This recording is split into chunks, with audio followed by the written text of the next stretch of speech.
businesses get bought, not sold. My competitors today were not going to be my competitors a year later. I immediately got an email asking like, hey, how do you think this impacts our space and our play? And I was like, oh shit, like this is really bad timing. What do you think are the 3 things you would tell founders who are considering selling their business?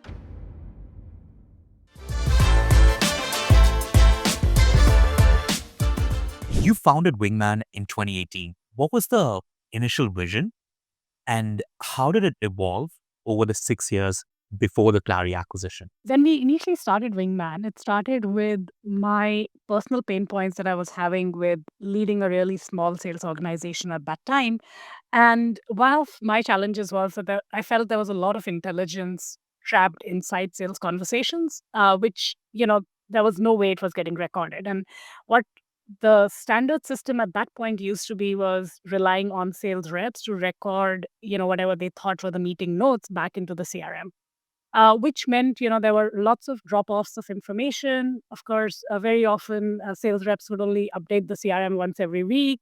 If they felt that the customer wasn't going to be a good fit, or that prospect wasn't going to convert, their incentive to take notes was very limited. They would probably just write a one-liner saying not interested. And so a lot of that intelligence that could be useful for the whole organization was getting lost. And of course, as a person trying to manage a sales team, my big challenge was also that I had people in my team whose performance was very different. Like there was somebody, not making quota at all, somebody doing like 3x their quota. But I had no way to really give them useful inputs and feedback because all I had to go by was the CRM data, which was just very distilled information. And so that's kind of where I started looking at the vision of saying, like, hey, if we could capture these sales conversations, what could this, be useful for? And so I think it kept evolving. The part that stayed constant was that, hey, there is a lot of valuable insights in sales conversations, but how do you use those insights? Where do you use them? Was the part that kept changing. And so initially, when we started, the vision was to say, hey, could we use this to help sales teams consistently get better performance across all their sales reps? Because when we interviewed our initial set of customers and prospects, the feedback was, hey, typically there's a 5 to 8x difference in performance within every sales team. And if you can help me somehow bridge that gap, that would be really valuable because I know exactly what's the measurable revenue impact I could see. But what we quickly realized was that while sales coaching on paper sounds and looks really good, in practice it doesn't happen. And the reason is very simple: the KPIs of the sales managers don't include a line item for sales coaching. Cool. Let's shift gears. Wingman eventually got acquired by Clari. Can you walk us through how the acquisition conversation started? Sure. So it had been actually only 4 years since we had been building Wingman. And, we were at the point where this was, again, like I think the context of timing really matters. So this was just post the pandemic, right? So early 2022, we were at that point thinking we should be going out there and doing another fundraise.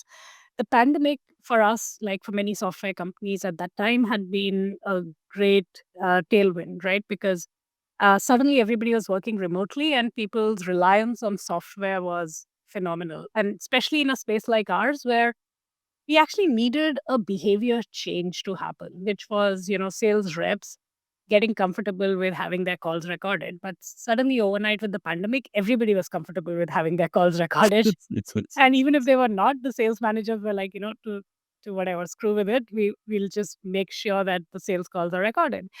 So it had been a great like run up of 1.5, 2 years for us. And what we were beginning to see was that people were also getting a little bit frustrated with the diversity and the number of tools in their tech stack. So there were a lot of point solutions. So we were kind of at a junction where while, you know, sales conversation had become very popular and very accepted, it had become almost too popular for its own good, right? So at one point, it was like, hey, nobody wants to do sales call recordings because behaviorally it doesn't work. The transcription accuracy is horrible, whatever. And then, 1.5 years later, everybody is like, oh, we need to have sales conversations and we need to have conversation intelligence on that. And so we were seeing kind of mixed messages from two ends of the spectrum, right? So one was on the investor side, we were beginning to see people feel that maybe this is more a feature within a larger product suite because of the fact that it was now becoming such a norm to have this, right? And on the other side, from the customers, we were beginning to see a push for consolidation of that tech stack because they were like, listen, it's not really feasible for me to push like my sales reps to use 40, 50 different tools. And that's kind of what a typical tech stack was beginning to look like. Um, and so, in the middle of that, we started thinking about how maybe, either becoming a part of a bigger platform or trying to extend our own capabilities in that sense to be a platform ourselves were maybe the more feasible long-term options. And given the size and stage at which we were, the former, which was becoming part of a platform, seemed more feasible than, trying to develop a platform of our own, unless, we went out and raised a big round of funding. And of course, outside factors play a very important role in everything that happens or doesn't happen in the startup world, especially in tech. When I was out there trying to make this decision, trying to meet investors. It was also the time when the Russia-Ukraine war started. So literally, I was on the flight when on my way to the US to do the fundraise when that happened, and suddenly it was clear to me that like our out of the three options that seemed feasible for us, it was much more likely that we go down the path of becoming part of a bigger platform. And funnily enough, and this was completely not triggered by us, what had happened was a few weeks before I'd actually made this trip to the US, I had gotten completely unrelatedly three different interests for acquisition from three very different types of buyers. And so that was kind of somewhere in the back of my head when, I landed there and, faced this decision. And so at that point, we started to have conversations with all the interests that we had begun to get to just understand what the lay of the land was, what was the motivation of these buyers. And, Clary was one of the buyers that we had gotten interest from. So the third option really was that if we are not able to do one or two, then it was like, you ratchet down and you just go ahead, weather the storm, wait for the markets to get back to some semblance of, not being panicked by fear of war. And then, come back and re-explore. As a specialist sales conversation intelligence platform, there were maybe a few angles that we wanted to explore that we thought could deliver end-to-end value versus, a little bit of the just going deeper versus broader. You mentioned that there were three companies who reached out to you regarding a potential acquisition. How did you actually get on these companies' radars? I think that's a good question. I think it was a combination of a couple of things. One is we had gotten featured by Gartner in their, the emerging segment. And I think that definitely brought us, into the notice of some of these players, right? One of them was actually not a company, and that was a PE fund which already had like one or two companies in the portfolio, which they thought they could kind of combine forces and create a more unified product. So there were three, and one was of course like a VC funded company, one was more bootstrapped, and then the third was a PE buyer. So those were the three types of interest we've gotten. And that was, kind of inbound, unsolicited at that point. And yes, in some cases, it was actually much more open, right? Like, of course, the PE fund was like, hey, this is what we are interested in. In another case, it was a little bit more like, let's partner. But I think sometimes people are okay to actually play their cards early because they feel that if they do, then the level of information that they can get from you very quickly is also much better. But just for context, leading up to it, and it had been 4 years us building the company, but that was already like the fourth time we had gotten interest from potential acquirers. All right. So very early in our journey, we had gotten interest, which would have been very much like an acqui-hire conversation. And then twice in between, we had gotten interest from different platforms looking at it from different angles. In one case, it was actually a large public company, and you know, they they initially were very interested in the uh, product and the fit, but the scale that they were expecting was different. So I think just for context for people to take away, right? Like it's often a combination of timing. What is it that is driving the buyer?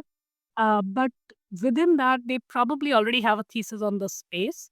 And very often, it's also them having a thesis on what do they want to get out of the acquisition in the short term and the long term, right? So sometimes if they have short term goals, they might be looking for a specific size of acquisition because then that's able to justify the growth for them, right? They might already have a lot of cash lying around and they're just like, I need to buy growth versus, I'm buying a product. So the motivations can be different, and therefore, who you land up being a fit for can be very different, right? Even though on paper, five companies might look like all possible acquirers for you, but each of them might have a different thesis on what they want to acquire for. And what were the key factors that made Clary the right acquirer for Wingman? For us, what we had begun to notice from our learnings from the failed experiments with sales coaching as the main offering was that eventually for us to succeed, we need to tie to the KPI of the sales leader most closely, right? And for the sales leader, the KPI really is the predictability of their sales forecast. And so, in that sense, we were already building towards saying, like, hey, can we go from looking at rep by rep conversation intelligence and feedback to saying like, hey, can I help the reps close more of the deals that are made in the gray area that ideally could have gone either ways, right? So we were already trying to move towards saying like, can we go from sales reps as the metric to going towards deals as the underlying metric on which we are trying to provide intelligence. And that was something that aligned very closely with the Clary vision, right? So when you read out in the introduction as well, Clary is about predictability in sales forecasting, and running your revenue in that predictable fashion. So one was that we felt that was the that tied with our vision the best, and so we were most excited about that opportunity. Um, you know, just from that universe, you can imagine that the other types of potential acquirers for us could be, like a video conferencing platform or like a dialer platform, right? In which case, it wasn't going to be so much value from the specialized sales function insights that we could bring. But it was going to be more around just conversation intelligence and maybe horizontal play on conversation intelligence. So I think it was, among all of the metrics, we would have gone with somebody who felt they could get the most value out of it, and therefore the specialization was also most aligned to where we were. What were some of the challenges that you faced during these negotiations? I'm sure this would have been a very, very stressful time. Could you sort of walk us through what they were and how you navigated them?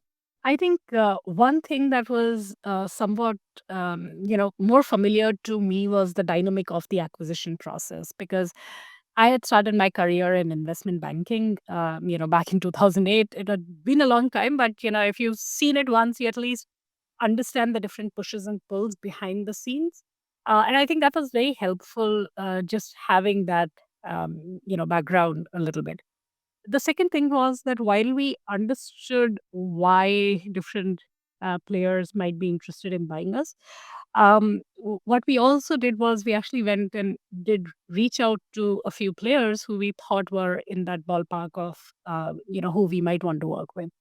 And that was the best outbound I've ever done in terms of response rates.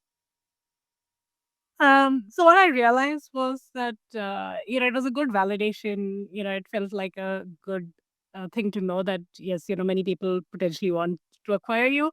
But what it also made clear to me was that this was definitely going to become crowded and commoditized, because my competitors today were not going to be my competitors a year later. Like a year later, my competitors were going to be large sales tech companies that already have like thousands of customers, 9 million, 9 figure revenues.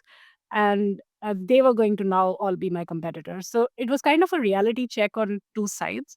And so when we went into the negotiation process, we kind of knew, what was on the table for us.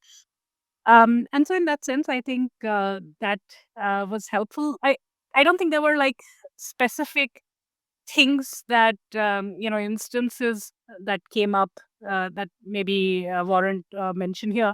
But one of the things that happened during and so ours was a 60-day, typically it's a 60-day 90-day due diligence process, right? And during the due diligence process, you know one of the things that happened was Zoom announced their conversation intelligence, and I immediately got a email asking like, "Hey, how do you think this impacts, uh, you know, our space and our play?" And I was like, "Oh shit! Like this is really bad timing."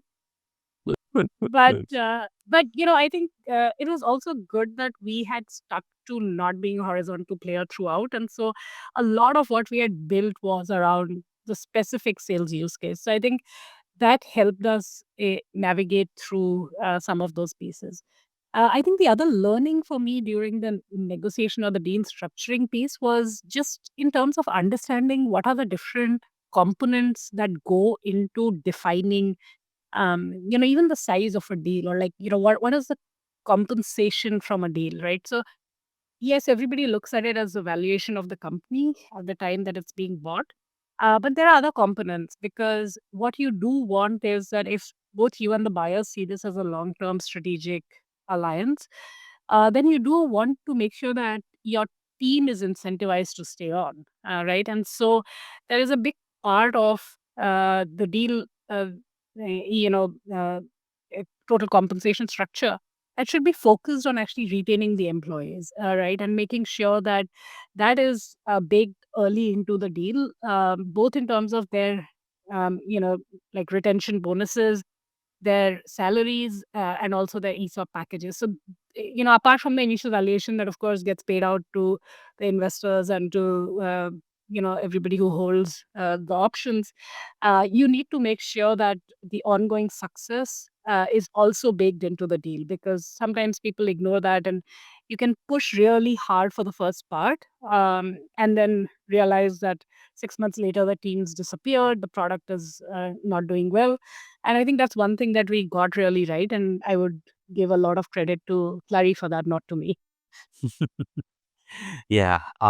During a prep call, I remember you mentioning that 70% of acquisitions typically fail and there's a lot of value that's destroyed. And I'm guessing like that was something you really wanted to make sure didn't happen. So you structured the entire how the value is delivered to also focus on employee retention. And I think that's, yeah, there are many parts in the journey from a post acquisition perspective on how do you navigate through the, not being in the 70, or in some cases, people say 90% acquisitions fail. So in the 90% of that stat, right, so there is a lot of conscious thinking and decision making that needs to happen there. You moved from post acquisition, everything is good, made that happen, you landed the plane, you moved from being the founder CEO to the head of international business for Clary. How did you approach this transition? Yeah, so I think there were two parts to it. And, one is how and when do you say goodbye, right, to your role as the founder CEO of the company that you're bringing in, right? And then what is it that you could be doing that, maybe adds value or aligns with what you want to be spending your time on, right? So for the first part, what I learned very quickly was that it actually makes the most sense for the team to have clarity and alignment with the new leadership that they're going to work with in the long term, right? Because otherwise, what happens is, in most acquisitions, at some point, the founders are going to leave the company, right? Because that's just not the DNA with which they are coming in. That's not their long term personal goals and ambitions, right? So in most cases, you're going to anyways move out of the company, and that has nothing to do with how great the company is or how great your product is doing within the company. So it's best not to kind of hold on to the baby for longer than you need to. And so I think in our case, it was very clear. Initially, of course, there was a landing period, but post the 6 months, I felt the transition was complete, right? And I wanted to make sure that everybody who was reporting directly into me was now reporting into functional managers that could give them the long term career growth and visibility, right? Because otherwise, if they continue to report into me, at whatever point I leave the company, they will feel like there is nobody looking out for me, right?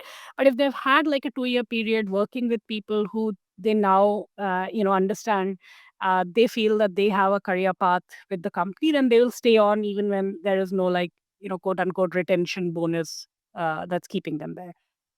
So I think that was super important. And what I felt was that also the way you think about your business and your product is going to be very different. And at some point, s- at cross purposes with the larger company. So you might as well, align yourself early on to say, like, hey, this is what I built, but now it's time for somebody else to take it from here. The other thing is just in terms of structuring, right? So do you keep that product and team on its own? Whether that is in sales, support, product, engineering, all the functions, or do you integrate them, or is there a hybrid model? So in our case, what we felt was like for a lot of the customer facing functions, because you're trying to unlock the value by actually selling to the customers of the parent organization, you're better off combining forces, right? So you just have a single sales team, you have a single support team. But in some cases where you want to maybe keep the speed or the identity, um, it is actually better to keep those separate, right? So in the product and engineering org, it might make more sense to keep it separate. But then over a period of time, there will definitely be cross teams that form. So I think there was a combination of those. And then coming back to your, the second part of it, which is, uh, how did I choose the role and what was that role like?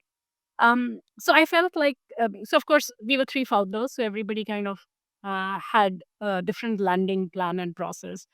In my case, it was more around saying that I understand the markets outside of the US. I'd worked in Singapore, I'd lived in India, we had been selling to many different countries at that point. And so it made sense for me to kind of look at the international part of the business, which was basically outside of the US. And then secondly, partnerships can have a much larger impact than direct selling. And I understood the tech ecosystem. So, combining those things, that seemed like a role that was, great for me. And in fact, it was a very open conversation, right? Like I could choose across three or four different types of things, depending on my interest, whether I wanted to go deeper into product, or whether I wanted to go deeper into existing customer relationships, or whether I wanted to go into like building new stuff, which seemed more in the partnerships and business line of things. How did you manage this integration of culture between your team at Wingman and the Clari team? Because if it came as a surprise to you, I'm sure this came as a surprise to your entire team as well, right? Yeah, that's a great point. I think sometimes it's important to that's why carve things out, right? So that people don't get lost in a very big kind of picture. And if you give them visibility for the right type of things, they will try to do the right things, right? If they begin to feel that nobody's recognizing the extra effort that I'm putting, or the fact that I'm acting faster, or that I'm being more customer first, then very quickly they'll be like, you know what, I might as well just take the easy path. So I think one thing that we did consciously was to make sure that we called out what were the values that we did want to align on. And it's not that the larger company is saying that I don't care about speed, right? They also do want that same set of values. So once you kind of get alignment on what those are, then you find ways to recognize and reward people. And I think that was one important aspect, and which also made people feel like they could shine within the larger system. And so that helped with them settling in. And in fact, some of the folks from the team have done really well. They've taken on new roles, they've taken on much bigger responsibilities. which I feel is like really the true benchmark of success in terms of the teams coming together. So I think that was one part of it. I think the second part of it was just trying to bring people face to face, right? And you know, one of the simple things we did was we like assigned buddies, right? So that if I had a question, which when you're joining a large company, you might sometimes feel lost, even with things like how do I book my travel, right? It's much easier for you to go and ask a person who feels like a peer versus saying like, oh, should I reach out to my manager and waste their time?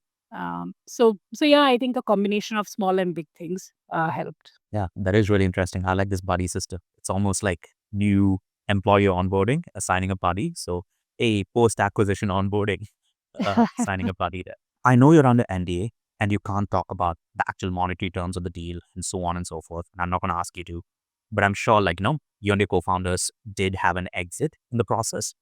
Do you feel like anything in your life changed materially after the acquisition? Was there anything like that that happened, or was it just business as usual? I think, different people have very different financial goals. And one of the things that you are hoping, and that was definitely something that we had spoken about as founders, even when we started, was why are we doing this, right? And I think it's important for every founding team to kind of go through that open conversation on like, hey, what happens if, at some point in time you're able to get, X million dollars? Would you want to sell? Would you want to go on, right? What would make you, want to go on? Is that glory, power, change? So I think just having that alignment and knowing where everybody stands is useful. Everybody's not going to be at the same place at the same point in time, right? Because life happens, your family situations change, and all of that. So I think yes, it was a good financial outcome for us. In fact, if you had asked us at the starting point of the journey, like, hey, what's the bare minimum that you feel will, you know, get you from like wherever you are in terms of financial independence to like a different tier in financial independence, I think it was broadly the number that we would have quoted to you. So I think in that sense, it was quite satisfying. I think, does it really change your day to day? I think it changes your day to day as much as you want it to change your day to day. And there are things that you thought you would do if you had a certain amount of money, uh, and you probably won't do them when you actually have that money. So, so yeah. But for me, I think I view that really as having freedom in terms of my time, and so I'm currently enjoying that. No, that's amazing. And I'm super happy for both you and all your co-founders for getting to that point. Thank you. Yeah. So I have a bunch of other friends as well who've been through some kind of an acquisition process or another. And a lot of them struggle with the earnout post acquisition. How did you structure your goals and expectations during this phase to make sure you could stick out through the entire earnout phase? Yeah, so I think one is there are two types of earnout phases, earnout terms, right? So it could be either based on performance or it could be based on time, or it could be a combination of the two.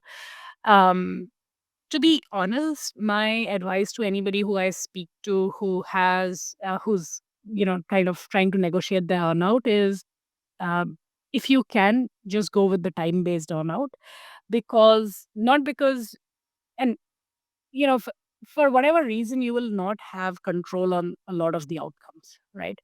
And that makes your life much easier in terms of just managing expectations and also being able to, more importantly for the parent business, being able to do the transition right, like I said, because I did not have to worry about like, hey, my company has to hit a certain goal and I am responsible for it, and my earnout depends on it. It meant that I could do the right thing by the company and by the employees, right? Because if there were things that felt like, hey, in the short term, this is better for Wingman, but maybe it's not so great for Clary, or in the short term, it's better for me to have all these people reporting into me, but in the long term, it's not great for their career. I don't have to optimize for my short term, right? So I feel like if you can, then it's best both for you and for the parent organization to not have it based on certain outcomes, right? Or even if they have something based on outcomes, just make it for like that's 3 month, 6 month transition period, so that you're handing off the ropes, right?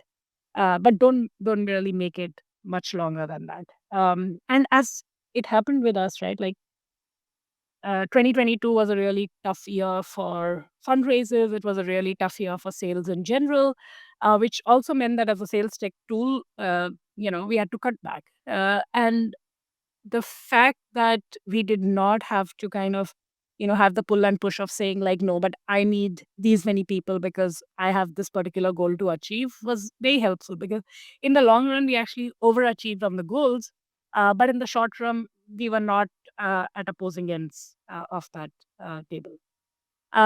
So yeah, I think the having a time-based earnout uh, helps in just making sure that there is continuity for your team, right? What we don't realize is how much comfort people get in still seeing you around the office, even though they might no longer be reporting into you, and being able to come and confide in you, feel that there is somebody who will watch out for them because you brought them into the larger organization. So I think more like just from a morale boost perspective, it's important for you to be around a little bit to provide that continuity and base for your team to truly settle into the new environment. Yeah, that's very, very useful advice. I hope so. And I hope more importantly that the acquirers will feel that not having, benchmark and metric based earnouts will be as helpful for them as it is for the founders. So we've covered a bunch of things during this conversation. If you were to leave the audience with some parting words, what do you think are the three things you would tell founders who are considering selling their business? Um, I think the first one, which probably sounds like a cliche, really is businesses get bought, not sold. What could you be doing to be more discoverable? Versus what could you be doing to actually, actively doing an outreach to people to sell the business? The second piece of advice is different buyers come with very different motivations. So understanding both at the category levels, like, hey, what does a PE fund look like versus what does a bootstrap company look for, is useful, so that you have a framework in terms of saying, if this is the outcome that I'm trying to get to, then what are the doors that I should be knocking at? So I think it's just very important to understand the nuances. And I think the third piece really is that the sooner you can communicate and get to a point where you're not at cross purposes and you don't feel like you're sitting on the other side of the table, the better it is for everyone, right? So be clear about what you're willing to give up, and be clear what are the cards that you are okay to open, right? Because opening some cards is important for building the trust in that relationship. And it's going to be the hardest relationship to build trust with, right? And for the whatever time that you do land up spending, if you get acquired, you will constantly be second guessing yourself on like, hey, am I on the same side of the table? Am I on the other side of the table? So, whatever you can do to make sure that everybody can feel that they're on the same side of the table, the better it is for both parties. Shruti, this is amazing. Thank you so much. So many useful nuggets over here. Thank you so much for your time. But I'm sure for anyone out there who's considering getting someone to buy their business, this is going to be very useful for them. So thank you for sharing everything that you did share today. Hopefully people do have a better time of feeling more aligned when they go through that process. Yep, yep, yep. Absolutely.